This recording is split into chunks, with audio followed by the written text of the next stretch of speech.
The wind always came in sideways across broken Mesa, dry and rough, like the breath of something older than time. It scraped against the porch railings, carried dust through the shutters, and whispered through the brittle grass. Ruth Delaney had learned to live with it. Not love it, never that, but she understood it, like you understand the presence of an old scar. 6 months had passed since James died, thrown from his gelding on a morning that looked too calm to kill a man. They'd called it an accident. Maybe it was. Maybe the land just didn't care who you were or what you owned. James had been a good man, in the ways that counted. Steady, fair, not unkind. And yet Ruth couldn't recall the last time she'd touched his hand without feeling the distance between them. Now the house was quiet. Too quiet. Even the pipes in the walls seemed to hum differently since he was gone. Ruth had kept herself busy repairs, invoices, schedules. But the silence had a way of slipping through cracks in the day, of reminding her she wasn't just alone. She was the last voice echoing through a life that had moved on without her. She stood by the sink, fingers curled around a chipped blue coffee mug, watching the dust roll over the southern hills. A hawk circled high in the pale sky. The world didn't change much out here, but something in her had shifted, or maybe something had just worn away. Then came the knock. Sharp, measured, not urgent, but sure. Ruth blinked. Visitors were rare. No one came out this far without a reason. The nearest neighbor was 10 miles to the east. The postman hadn't been by in 3 days. And even if he had, he never knocked. She wiped her hands on a dish towel and moved to the door. Through the narrow window pane, she saw him. A tall man, broad-shouldered. His clothes were worn but clean. Denim shirts unfaded to pale blue. Jeans dusty at the hems, boots off, but soaked. He didn't wear a hat, which struck her as strange. Most men did. His dark hair curled slightly at the ends, wind-tossed and damp with sweat, and his face weathered, angular, with a short beard peppered in gray, calm dark gray eyes, and something in them that made her breath hitch. Not fear, recognition, maybe, but misplaced, like remembering a dream you couldn't quite name. She opened the door halfway. "Can I help you?" He nodded once. "Name's Caleb Rourke. Heard you might need a hand or two." "I'm not asking for much, just a roof. I work clean, I don't drink, and I ain't looking to cause trouble." His voice was quiet, rough around the edges. There was terror in it, but not weakness, the kind of tired you earned. Ruth studied him. Something about the way he held himself firm, yet humble, unnerved her in a way she couldn't name. She found herself stalling for reasons she didn't understand. "You've worked with horses," he nodded again. "Yes, ma'am. Most of my life." "What brings you out this far?" He didn't answer right away, just looked out across the land, as if the mesa itself might speak for him. "Driftin', lookin', nothing that needs explainin'. Unless you want me gone." She didn't. That was the strange part. "I can't pay," she said flatly. "Don't need money. Just a place to sleep and something to do with my hands." The wind kicked up, swirling around them. Ruth felt the weight of the decision. Every sensible part of her said no. But there was something else, something older than sense. "There's an old bunkhouse behind the barn. No one's used it in years. It's filthy and probably crawling with mice. I've slept worse," he said. She hesitated, then stepped back. "Suit yourself." He nodded in gratitude, picked up a worn duffel bag she hadn't noticed at his feet, and made his way past the fence line without another word. Ruth watched him go. There was no swagger in his walk, no desperation either, just quiet purpose, like a man who had nothing to prove and nothing left to lose. That night, the wind howled longer than usual. Ruth lay in bed, staring at the ceiling. Somewhere out there, in the dim shell of a building once meant for hired hands, a stranger was trying to sleep, a man whose name she didn't recognize, but whose presence had stirred something deep in her bones. And that was the part that frightened her. Because Ruth Delaney didn't stir easily. Not anymore. She closed her eyes, but sleep stayed distant, like a promise the land had taken back. And far off in the night, she thought she heard something creak, wood settling, or maybe just memory bending beneath the weight of the years. Caleb woke with the sun, every morning like clockwork. No alarm, no need. The land itself seemed to stir him, as if its breath aligned with his own. He worked in quiet harmony with the ranch, his movements efficient, but never rushed. Fixing fences, mending tack, hauling hay, he asked no questions, took no shortcuts. But it was with the horses that he came alive. Ruth noticed it first when he approached Lady June. The skittish roan James had tried and failed to break. The mare had bucked every trainer who touched her, every handler who dared to halt her. Yet with Caleb, she stilled. He didn't push her. He waited, spoke in tones barely above a whisper, held his hands low, movements fluid. By the third day, Lady June was following him around the paddock like a shadow. Ruth watched from the porch, a quiet awe blooming in her chest. She hadn't felt that way about anything since James died. Maybe not even before. There was something about Caleb, the way he moved, the way he didn't force anything. His presence reminded her of the Mesa, silent, weathered, resolute. And those eyes, stormy gray, like distant thunderclouds. Not cold, but deep. The kind of eyes that didn't ask for attention, but demanded honesty. He spoke little, never about himself. When she offered a meal, he accepted with a nod. When she asked for help, he simply got to work. He slept in the old bunkhouse without complaint, cleaned it up on his own. She noticed, quietly, how he never turned on the overhead light at night. Just a single lamp. And always closed the door behind him. On the seventh day, Ruth brought him dinner: roast chicken, cornbread, beans. She found him brushing down Lady June by lantern light. The mare stood still under his touch, calm as a pond at dawn. "She's taken to you," Ruth said, her voice softer than she expected. Caleb didn't look up. "She's got good instincts. Just needed someone to listen." "You say that like you know something about being misunderstood." He paused, then gave a faint, almost imperceptible smile. "Maybe I do." That was all he said. And yet it lingered in Ruth's mind long after she returned to the house.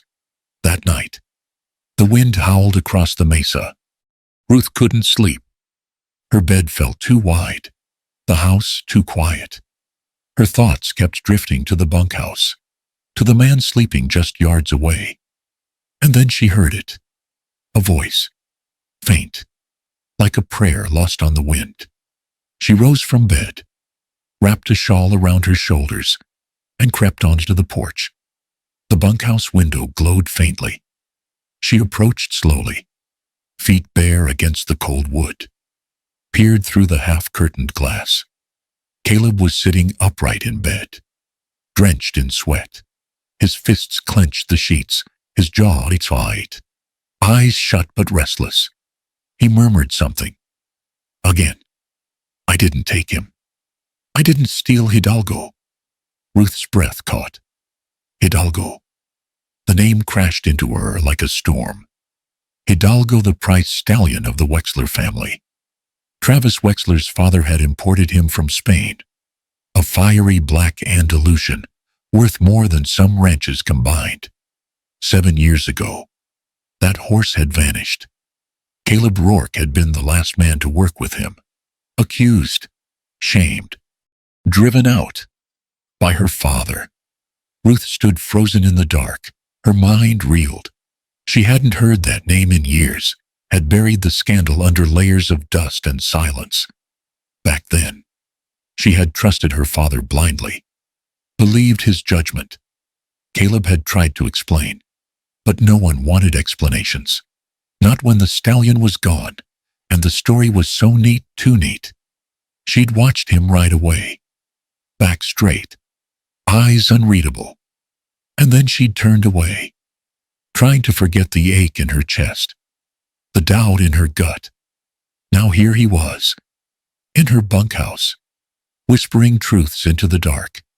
She backed away from the window before he could see her, heart pounding in her ears, slipped back into the house, sat at the edge of her bed with hands trembling. He was that Caleb Rourke, and she had never asked what really happened. All these years, she'd told herself she didn't know him, that what they'd shared, stolen glances, one dance at the spring fair, a near kiss by the creek, had been nothing more than foolish youth. But now her body remembered, her heart remembered, the quiet strength, the gentleness, the way he listened, and the shame, because she hadn't defended him, because deep down, even then, she hadn't believed he could do such a thing.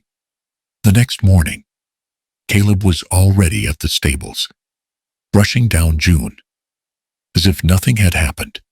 His sleeves were rolled up, revealing forearms crisscrossed with old scars, some from horses' hosses, some from something older. Ruth watched from the kitchen window, her throat tight. This man wronged, cast out, and still kind was no stranger. And now, he was a reminder of every truth she hadn't dared face, but she wasn't that girl anymore. And maybe, just maybe, he wasn't just here to work. Maybe fate had brought him back, to finish what had once been torn apart by lies, by pride, by the silence between two broken hearts. The memory came slowly, like smoke curling from a long dormant fire. Ruth didn't invite it, didn't want it, but that name, Hidalgo, had cracked something open in her. That night, after hearing Caleb speak in his sleep, she lay awake, staring at the ceiling as the past flooded back in color and sound. She had been 17 the first time she saw Caleb Rourke. It was the summer the old ranch hands said the dust never settled. Caleb was new then, leaner, quieter, with that same storm-gray gaze and a gentleness in his hands that even the wildest Mustang seemed to trust. He'd shown up looking for work, wearing boots too worn for his age, and speaking with the low, even cadence of someone who had learned early how to listen more than speak. Her father had hired him reluctantly, only because the Delaney ranch had lost 2 good men that spring to a mining outfit in Silver Creek. Ruth remembered the way Caleb kept to himself, slept in the hayloft instead of the bunkhouse when it got too loud. He was kind to the animals, respectful to the others, invisible when needed. And yet Ruth saw him. She saw how he never raised his voice with the horses, how his hands could soothe what others feared. She saw the way he looked at the land not as something to conquer, but as something with it, something that might, one day, make room for him. They weren't lovers, not really. There had only been glances, conversations by the water trough at dusk, the touch of hands when passing a bridle. But their connection had burned, bright and silent, beneath the surface. And Ruth, raised with rules and reputations, had let herself believe just for a while that maybe this quiet boy with haunted eyes might be her way out. Then came Hidalgo. The stallion had arrived from Santa Fe, a gift from Travis Wexler's father to his son, a black Andalusian, fierce and beautiful, wild as canyon wind. No one could break him, not even Travis, who fancied himself a horseman but barely knew how to read a horse's fear. But Caleb had a way. Travis had been the one to suggest it. He and Ruth had grown up together. He was her father's friend's son, a fixture in their lives. When Travis saw what Caleb could do with Lady June, He offered him a job across the valley at the Wexler place. Just a few weeks, he'd said. We need him to get Hidalgo settled. Then he can come back. Caleb hesitated. Ruth remembered the way he'd looked at her that evening, standing by the barn as the ski burned orange behind him. He'd asked her, softly, if she'd be all right if he went. She'd nodded, forcing a smile she didn't feel. It's just a horse, she'd said. But she'd known it wasn't. Not really. He left 2 days later. And 3 weeks after that, Hidalgo was gone. The news hit like a thunderclap. Travis was furious, his father, humiliated. The Wexlers accused Caleb outright. He was the last person seen working with the stallion. The night Hidalgo disappeared, no one could find Caleb until morning. He said he'd been out mending fences. No one believed him. Ruth's father had seized the moment. He had never liked Caleb, never trusted the way Ruth's eyes lingered on him, the way Caleb seemed to carry himself with a quiet defiance, the kind only poor men wore like armor. Jonathan Delaney didn't want explanations. He wanted Caleb gone. I won't have a thief under my roof, he'd said. Ruth had begged her father to reconsider, had pleaded with him to wait, to let Caleb speak. But he'd shut her shoes. If you don't want your name dragged through the mud with his, you'll stay silent. And she had. She hadn't looked at Caleb as he rode away, shoulders square, eyes hollow. But she'd stood at the window that night, watching the dust trail his horse kicked up until it vanished into the horizon. Then came the whispers. Patricia Quinn, the daughter of a neighboring rancher, had always carried a torch for Caleb. But Caleb, polite and distant, had never returned her interest. When the scandal broke, Patricia made sure everyone heard the story Caleb had stolen the stallion to run away with Ruth. Star-crossed lovers, she'd called them with poison in her voice. Only the boy stole the horse and left the girl behind. The town ate it up. Ruth never addressed the rumors, never confirmed, never denied. Her father said silence would protect the family name, but it hadn't protected her. In the years that followed, she told herself it had only been a crush, that Caleb had never really meant anything. She married James, a good man, practical and kind. She learned to be a wife, a rancher, a respectable woman. But some nights, especially when the wind came in low through the cottonwoods, she remembered the way Caleb's hand had brushed hers, the way he'd looked at her like she was something worth staying for. And the guilt came creeping back, because deep down, she had always believed he hadn't done it, that someone else had taken Hidalgo, and Caleb had been convenient a poor boy, with no family to defend him, no name to shield him. But she hadn't stood up for him. And now he was back, working her ranch, sleeping just yards away, still silent, still steady, still carrying those old wounds. Ruth sat at her kitchen table, the memory still clinging to her like wood smoke. Her hands trembled as she reached for her coffee. Outside, she could see him leading June into the round pen. He didn't look up, didn't show any sign that he remembered. Or maybe he did, and just didn't care to reopen a wound that had never really closed. Ruth closed her eyes. The past hadn't died. It had just waited, and now it was back, demanding answers. But this time, maybe she wouldn't stay silent. The storm came without warning, rolling over the mesas in bruised clouds and wind that howled like ghosts tearing through the canyons. Ruth had seen many storms in her lifetime, but this one came heavy and fast, one of those rare Montana tempests that tore branches off trees and split the sky open with its rage. By the time she realized the gate to the east pasture had broken loose, it was nearly too late. The younger horses were spooked by the thunder, their silhouettes flashing wild and frantic against each strike of lightning. Caleb had already seen it. He was a blur through the rain, boots sinking into mud, shouting to corral the herd as water poured down from the heavens. Ruth followed. Despite the rain soaking through her dress, despite her better judgment, this was her ranch, her responsibility. And something primal in her refused to leave him alone out there. A bolt cracked across the sky. As they reached the splintered fence, Lady June, wild-eyed, reared at the corner of the paddock. Caleb moved without hesitation, his voice steady, his movements firm but calm. He got the gate closed, hammered it shut with soaked boards while the wind screamed around them. Then came the snap. A beam broke from the old grain shelter beside the barn and came crashing down in the wind. Ruth turned too late, saw the shadow falling, felt the sting of something striking her arm, pinning her to the earth. She cried out, sharp and raw. And Caleb was there. He pulled the beam aside, his strength somehow greater than the storm, lifted her with arms that trembled, but did not part. "You're hurt," he said, voice low and urgent. "It's nothing." She gasped, though her ankle throbbed like fire. "You can't walk. We need shelter."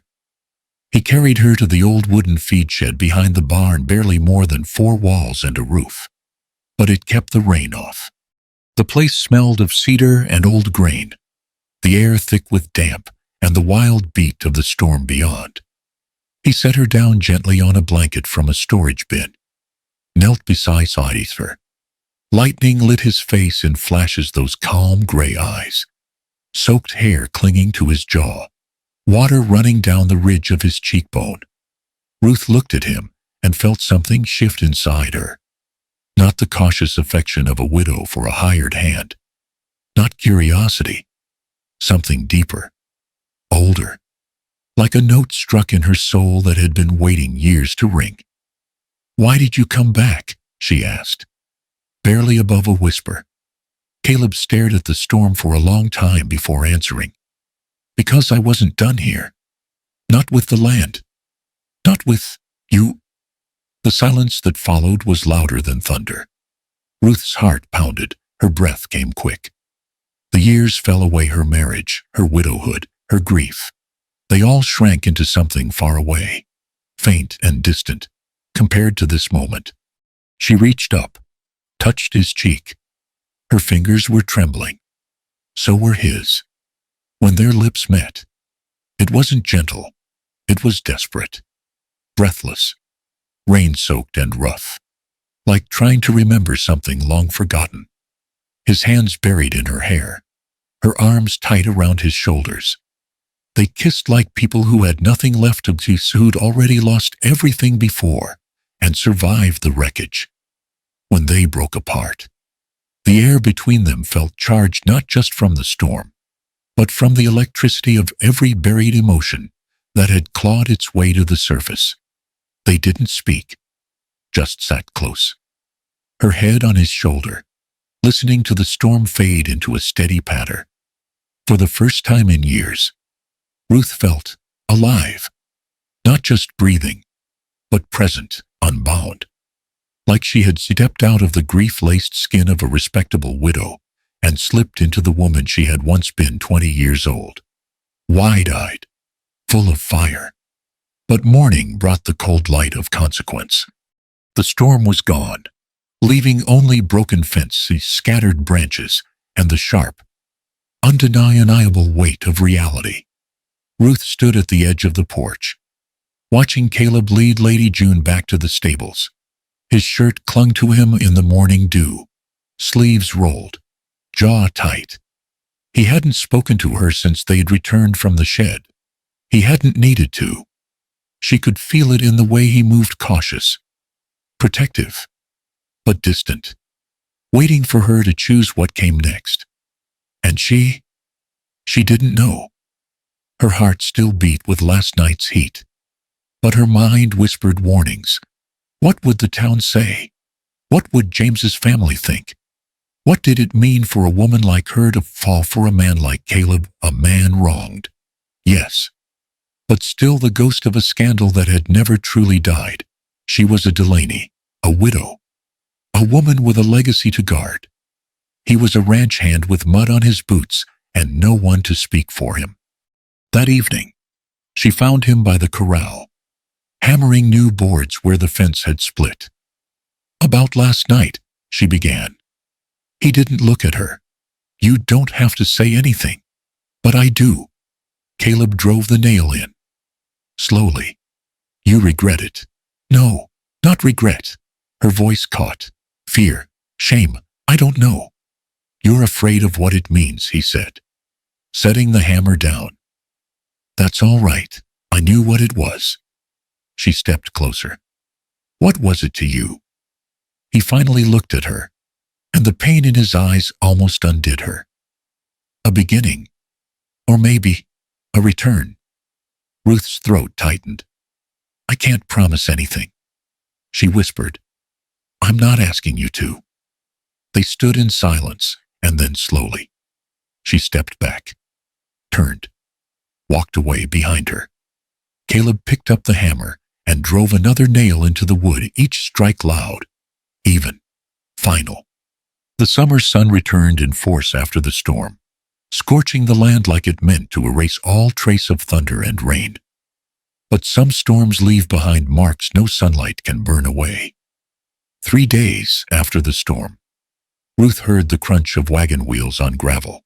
She stepped onto the porch, shielding her eyes. Her stomach knotted at the sight.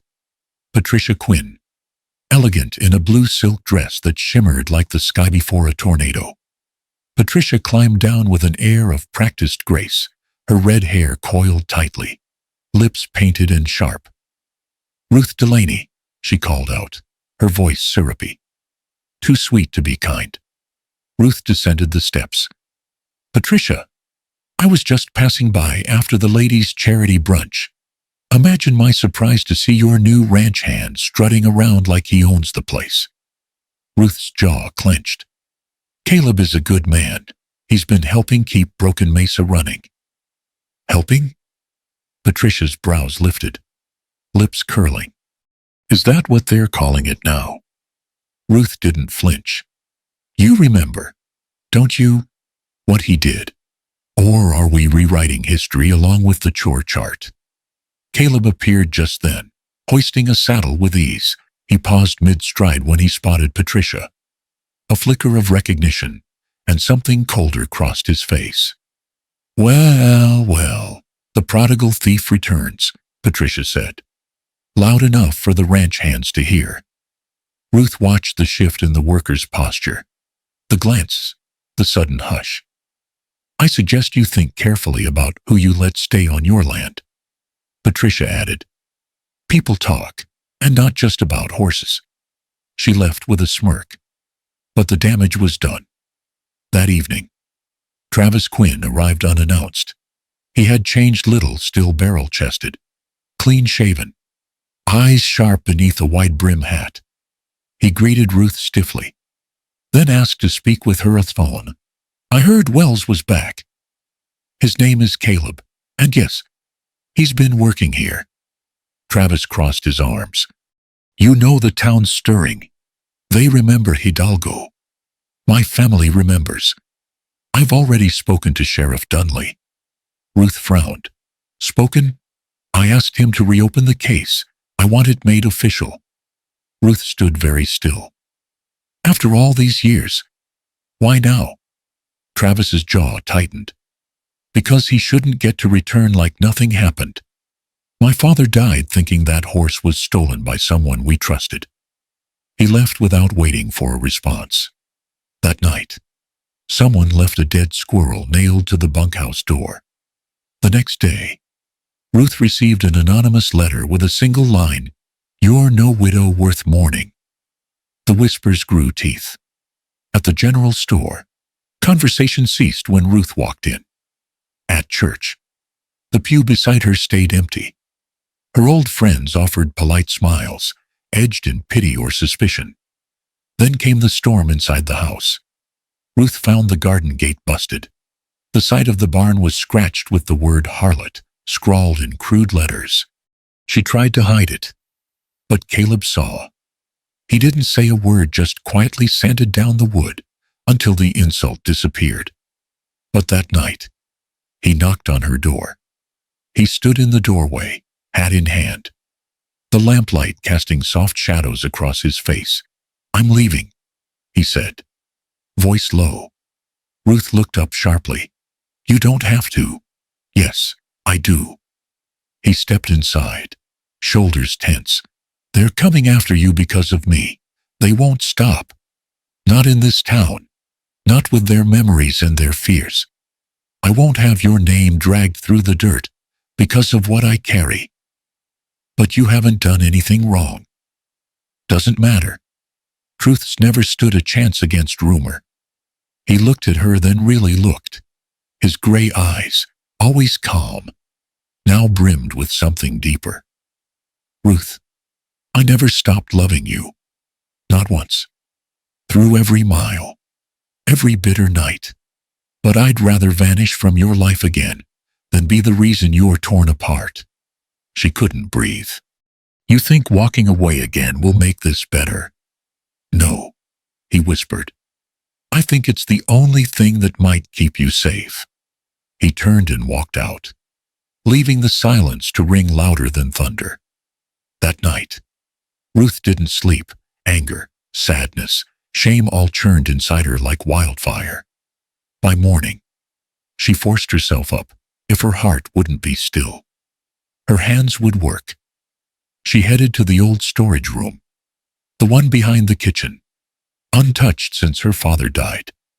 It reeked of dust and cedar, filled with trunks and boxy files of memories she hadn't dared touch. He began sorting through ledgers, old tools, photo frames, and then a box marked in faded ink, "Delaney, private issue." She opened it out of instinct more than curiosity. Among brittle papers and yellowed receipts, one key envelope lay nestled. "To my daughter, if ever you seek the truth." She unfolded it slowly. Breath caught in her throat as her eyes moved down the page. Her hands began to tremble. "Ruth, there are things I carried to my grave, and now I regret them more than you could know. I wronged Caleb Wells. When Hidalgo disappeared, the evidence felt convenient. The boy was talented, yes, but too close to you. I feared that more than I feared the truth. Later, long after he was gone, my most trusted hand confessed to selling Hidalgo out of greed, out of addiction. The shame of it choked me. But I said nothing. I let Caleb carry a burden that wasn't his. I let you mourn a man without ever knowing why. I thought I was protecting you, but I realize now I was protecting myself. Forgive me, if you can. Father." The letter fell into her lap. The room spun. He hadn't stolen the horse. He hadn't betrayed her. He had been sacrificed for pride, for honor, for a father's fear. A sob tore from her chest before she could stop it. She covered her mouth, but the sound still broke free, shattered and fierce. The pain wasn't only for Caleb, it was for herself too. For the girl she had once been who doubted, and the woman she was now, who had chosen silence again. She had been part of the blame. She clutched the letter to her chest, whispering his name like a prayer. Caleb. The next morning, she saddled her horse herself and rode straight into town. No breakfast, no braid. Her hair flew wild behind her, her eyes fixed forward and unblinking. The sheriff's office sat quiet, dust drifting through the beams of early sunlight. Sheriff Dunley looked up as she stormed in. "Ruth, I want you to reopen the Hidalgo case." He blinked. "I beg your pardon? I know who took the horse, and I have proof Caleb Wells was innocent." She placed the letter on his desk. Dunley read it slowly, his lips pressed tight. When he finished, he looked at her, nearly ashamed. "Ruth, this clears him. Why bring it now? Because he left, because I let him leave, and I'm not going to make that mistake again." he exhaled. The town's already stirred up. Patricia Quinn's rumors are spreading like wildfire. I don't care. Let them talk. I care about the truth. Dunley nodded. I'll take care of it. She turned to leave, but paused at the doorway. One more thing. Yes, if he's still in town, find him. Tell him. I'm not afraid anymore. The sheriff watched her go, then looked down at the letter once more. Outside, the wind rose, carrying dust across the empty street. The town would buzz again soon, but this time, the whispers would tell a different story. The sun hadn't yet burned away the morning chill when Ruth rode into town, her horse lathered with sweat, her hair unbraided and loose behind her like a banner of defiance. She rode hard and fast, not out of panic, but purpose. The town square was already gathering a crowd. Word of her urgent summons had spread like a prairie fire. She dismounted without tying the reins and strode up the courthouse steps, letter clutched in her hand, eyes unflinching. The town's women, tight-lipped in their Sunday best, watched her like a hawk. Men folded arms across dusty shirts. Patricia Quinn lingered in the back, arms crossed, smirk dancing at the corners of her mouth. Beside her stood Travis, silent, his jaw taut with something unreadable. Ruth didn't wait for ceremony. This town owes a man an apology, she said, her voice slicing the morning quiet. A man you all condemned, shunned, and whispered about behind closed doors. That ends today. She held the letter. My father wrote this before he died. It's a confession. Gasps fluttered like startled birds. She unfolded the paper and began to read, each word carved in pain and regret. Her father had known the truth all along. Caleb hadn't stolen Hidalgo. The real thief was a hired man, one the elder Quinn had once trusted.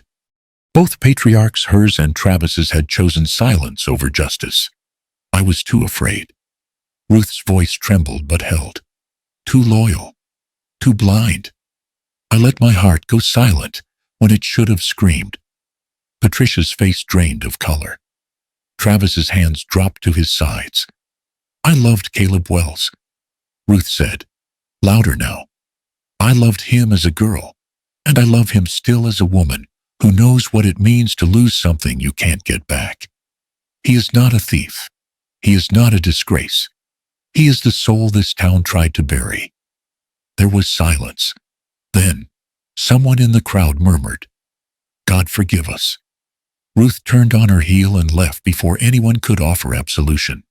She didn't need it. She had one more thing to do. Caleb stood at Dry Creek's lonely train station, the platform empty save for him. The sun cast long shadows over the tracks, and the whistle of an approaching train howled in the distance. His saddlebag hung heavy from his shoulder. He should have left the night before. But something had kept him rooted, some flicker of unfinished business. A hope he didn't dare name. The rumble grew louder. And then Caleb. He turned. She was there. Ruth. Breathless, boots dusty, eyes wild and locked on him, like he was the last star in the night sky. I thought I'd missed you, she said between gasps. You're just in time to watch me leave. His voice was low, steady. No. Her steps slowed as she came closer. You don't get to go. Not like this. Not again. Ruth, after everything that's happened to you, your name, your ranch, I can't be the reason your life burns down. She stepped forward, eyes brimming. You're not the reason. You're the only thing that's ever made me feel whole. I'm not the boy you knew. I've got scars deeper than you can see. She smiled through her tears. So do I. He turned his face away, jaw clenched. I let you go once, Ruth whispered, because I didn't trust my own heart. And I've paid for that every day since. She pulled something from her coat pocket. It was a small ring, silver. Old, beloved. My mother wore this through dust storms and droughts and death. She said love isn't something you fall into. It's something you build. Day by day. Even when it hurts. She held it out. Caleb Wells, I'm not asking you to rescue me. I'm asking you to stay. To come home. To let me build something with you. The train screeched in the distance, closer now. The wind whipped around them, tugging at hair and hat and every fear they'd ever known. Caleb stared at the ring, at the woman holding it, at the town behind her, still watching, still judging. And then, slowly, his hand rose. He took the ring. I've loved you every mile I ever rode away from this place, he said, voice thick. And every mile back. He dropped his bag, took her hand, slid the ring onto her finger. I'm yours. The train hissed into the station behind them, but neither moved. In the roar of iron and smoke, they held each other like lifelines. Let them talk, Ruth thought. Let them whisper. This time, the story would be hers to write. The wind swept across the plains like a whispered promise, carrying the scent of hay, leather, and something older, something like redemption. It had been nearly 6 months since Ruth Delaney stood on the courthouse steps and reclaimed both the truth and the man she once let slip away. In that time, Broken Mesa had become more than a ranch again. It had become a haven, a place where scars, both seen and unseen, were met not with silence, but with care. Ruth managed the books and the vision. Caleb, with his quiet grace and uncanny way with horses, became the heart. Word spread quickly across the region that Broken Mesa had reopened under new terms, not just for cattle or breeding, but as a sanctuary for healing. Veterans returned from war, children burdened by trauma, men and women left bruised by life's harder seasons, all came to the ranch to work with the animals, and in doing so, worked through parts of themselves. People began to whisper about Caleb Wells, not with suspicion, but with wonder. Locals who once crossed the street to avoid him now watched in silence as he calmed a rearing stallion with nothing more than a murmur and a hand on its neck. Newspapers as far as Santa Fe printed articles calling him the horse listener. Letters came from families across the state, asking if they could send their children, their brothers, their mothers. Broken Mesa became a name wrapped in hope. One particular story lit up the ranch, a retired soldier named Martin Clay, mute since an IED blast in Afghanistan, spent 3 months bonding with a golden Mustang named Whiskey Jack. The day the man whispered the horse's name just once, the entire ranch wept. Caleb said nothing, only patted Whiskey Jack's flank and walked away. His gray eyes filled with something deeper than pride. Ruth watched all of it unfold with a quiet awe. She often wondered what miracle she had stumbled upon that day. She chased Caleb down at the train station. But life had a way of answering with moments, not explanations. It happened one quiet evening. The sun had begun to dip behind the buttes, casting molten gold over the land. Caleb was in the birthing pen, gently guiding a newborn foal toward its still shaky legs. Ruth stood at the gate, arms crossed, a strange flutter in her chest. The light caught in Caleb's gray eyes, and in that instant, something clicked inside her. Later, on the porch beneath the vast Montana sky, she placed his hand in hers and said only 2 words, I'm pregnant. He didn't speak, didn't need to. He wrapped his arms around her and buried his face in her hair. The scarred man, once abandoned and misjudged, now held a future he never dared to imagine. The following weeks passed in a kind of mental rush, quiet days filled with training, dusty boots, and the slow swell of new life. Ruth's belly grew. Caleb built a cradle by hand. She caught him one evening sanding its edges with such tenderness that tears welled in her eyes. He didn't notice, or maybe he did. and said nothing. Then came the morning. The wind that day was gentle, almost reverent. Ruth stood on the porch of the main house, one hand resting on the railing, the other cradling her belly. The horizon stretched out like a promise no longer feared. Caleb joined her, boots quiet on the wooden planks. He said nothing at first, only rested his calloused hand atop hers, both now resting on the swell of her stomach. She leaned her head on his shoulder and whispered, "Let them whisper. I have nothing to hide, and everything to live for." He looked out over the land, this place that had tried to break them both, and nodded slowly. We turned dust into gold. The wind lifted her hair. The sky opened wide. From a distance, Broken Mesa looked small, just another ranch in a vast stretch of dust and memory. But up close, it pulsed with something rare. Not perfection, not ease, but truth, hard-won and deeply rooted. And if someone happened to ride past that way, they might pause, they might listen, they might feel the echo of hoofbeats and laughter, of a woman's soft voice and a man's quiet strength. And they might say, "There it is, that's the place where love came back to life." Caleb Wells, a silent voice. I've never been a man of many words.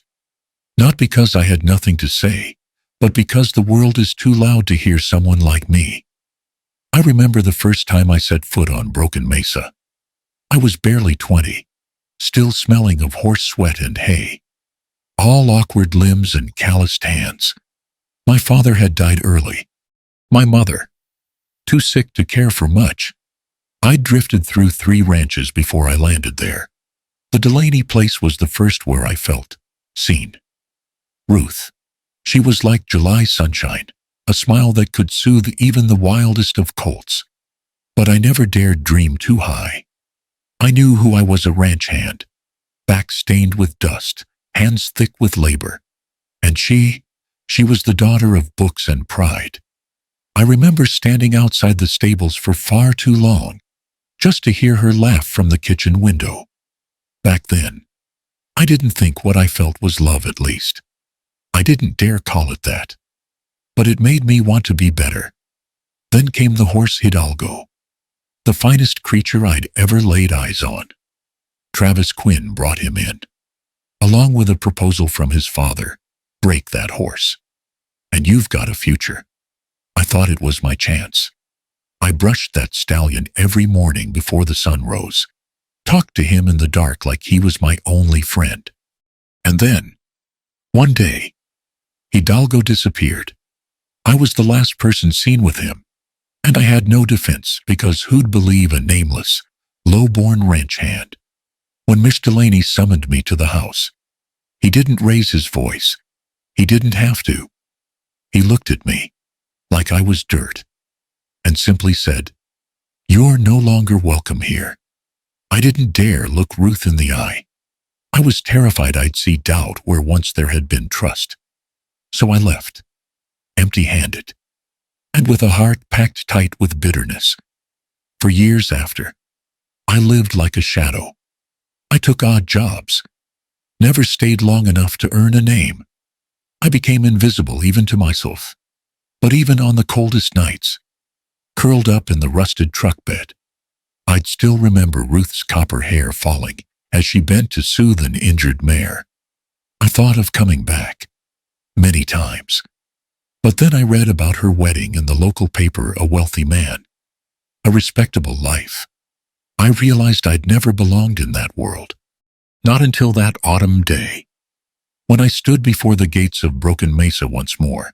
I didn't know why I returned. Hunger, maybe, or exhaustion. But when Ruth opened that door, my chest tightened. She was still beautiful, but changed. Her eyes held a quiet storm, the kind born from loss. I told myself, just a roof over your head. You'll leave before the past confuses you again. But I stayed. The horses, the misty mornings, the creak of wood under my boots, they brought me back to a version of myself I thought was long gone. And Ruth this time. Not the girl in sunlit dresses, but the widow trying to remember how to breathe again.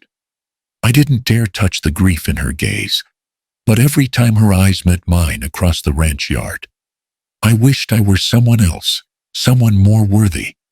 The day she stopped me from boarding that train, I didn't believe it was real.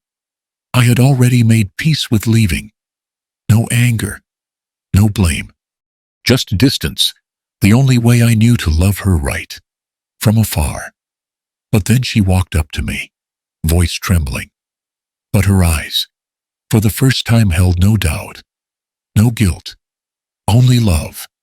And when she said, "The first time, I let you go because I didn't believe enough. This time, if you leave, there will be nothing left of my heart to hold on to." I understood. After a lifetime of being misunderstood, one person seeing me clearly was enough.